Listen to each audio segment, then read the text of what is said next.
Meninas, eu fiquei com curiosidade sobre aquilo que a Margarida explicou no outro dia. Lembram? Sobre o desenvolvimento de um fármaco e todas as fases que este tem que passar até chegar ao consumidor.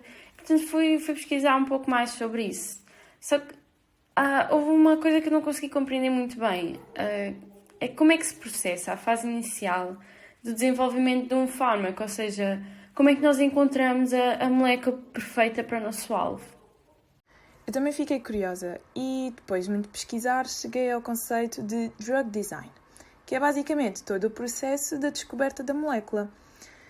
Bem, não é um processo fácil e envolve bastante dinheiro, tempo e pesquisa. E, para além disso, é também necessário o conhecimento fisiopatológico, físico, químico e biológico. Então, e por onde é que tudo começa? Tudo começa com a descoberta do nosso alvo terapêutico, que é tipicamente uma proteína, um RNA, um DNA. Portanto, um químico computacional vai ser responsável pela descoberta de moléculas que atuem nesse mesmo alvo. Assim, é necessário não só conhecer o nosso alvo, mas também a sua estrutura molecular e tridimensional, bem como saber se já existem moléculas conhecidas que atuem nesse alvo e que, nesse caso, podemos descobrir como é que as vamos otimizar e melhorar a sua atuação, e a este processo nós chamamos o Hit-to-Lead Optimization. Portanto, existem inúmeras moléculas conhecidas e temos de saber qual ou quais dessas moléculas é que têm uma eventual ação no nosso alvo, ou seja, temos de fazer um género de uma triagem virtual, ou seja, um screen virtual. Para isso, vamos ter então a ajuda da química computacional para que este processo seja mais rápido, menos dispendioso, e para isso nós vamos utilizar o Computer Aided Drug Design, ou CADD. E como desenvolvemos um novo fármaco utilizando o CADD? Primeiro temos de conhecer a estrutura do nosso alvo, seja ela uma proteína, um RNA, um DNA, como eu já referi. Se já soubermos a sua estrutura tridimensional, utilizam-se métodos baseados na estrutura do alvo e que analisam as informações estruturais, nomeadamente as propriedades dos seus receptores, como é o caso das proteínas, e vamos identificar os locais-chave que são responsáveis pela sua atividade biológica, o típico modelo-chave fechadura.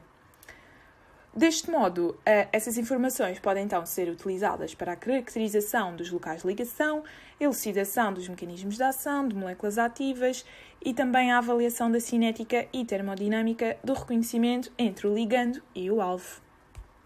Existe algum programa que tenha essas informações sobre o nosso alvo?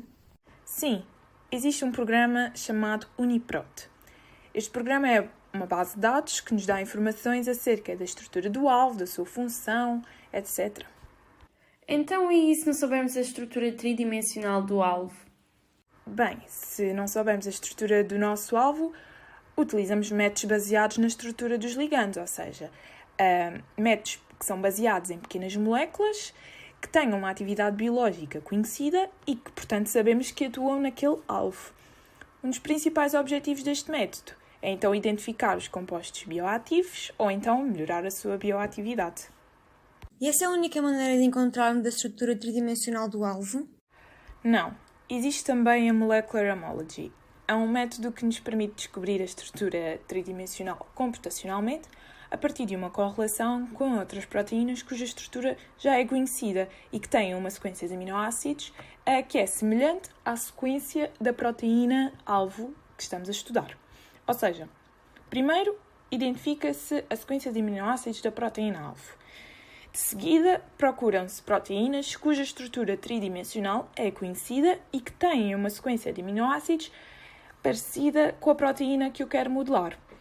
E depois alinham-se as duas sequências e desta forma é possível gerar a estrutura tridimensional da proteína de interesse com base na estrutura de outra proteína já conhecida. No caso de já sabermos qual é a estrutura tridimensional do alvo, como é que vamos descobrir, das inúmeras moléculas disponíveis, qual é a mais adequada? Para te responder a essa questão, temos de entrar no conceito de docking molecular.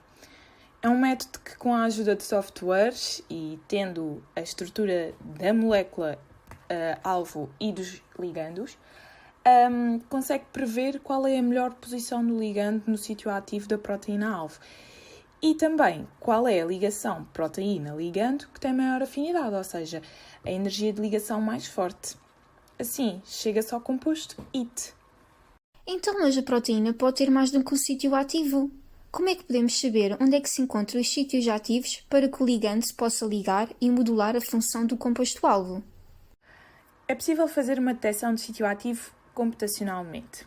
Utilizando o software, consegue-se identificar naquela proteína onde é que estão os possíveis sítios ativos onde se podem ligar os ligandos e qual será o sítio mais provável. E agora, qual é o próximo passo? Bem, o próximo passo é a preparação da estrutura. Essa preparação envolve várias etapas em que se remove solventes, ligandos, adiciona-se hidrogénios e é também necessário descobrir o pH a que esta molécula protona ou desprotona, etc. No final, temos várias moléculas promissoras com a estrutura final conhecida. E como sabemos, qual dessas moléculas promissoras será a melhor? Utilizando-se uma base de dados, são listadas as várias moléculas promissoras que atuam supostamente no nosso alvo. E o objetivo é então verificar se as moléculas são realmente ativas ou não. No final, haverá um ranking e seguem para os próximos testes aquelas que tiverem uma melhor ação no alvo. É possível que, após a descoberta da molécula, haja ainda alguma modificação? Sim, após se encontrar a molécula ou as moléculas, segue-se a fase de lead optimization. Esta fase consiste na otimização do nosso composto IT a composto lead, ou seja, perceber como é que se pode aumentar a potência ou a afinidade com o alvo, modificando a sua estrutura. Depois, é necessário sintetizar estes compostos modificados para verificar se realmente houve progressos na atividade molecular-alvo. Olha, obrigada, Inês. Agora já faz muito mais sentido para mim e fiquei a perceber muito melhor todo o processo que está por trás do desenvolvimento de fármacos. Nada. Bem, meninas, eu agora tenho de ir, que tenho de ir preparar um laboratório para amanhã. Beijinhos! Adeus, Tchau, meninas. beijinhos. Adeus.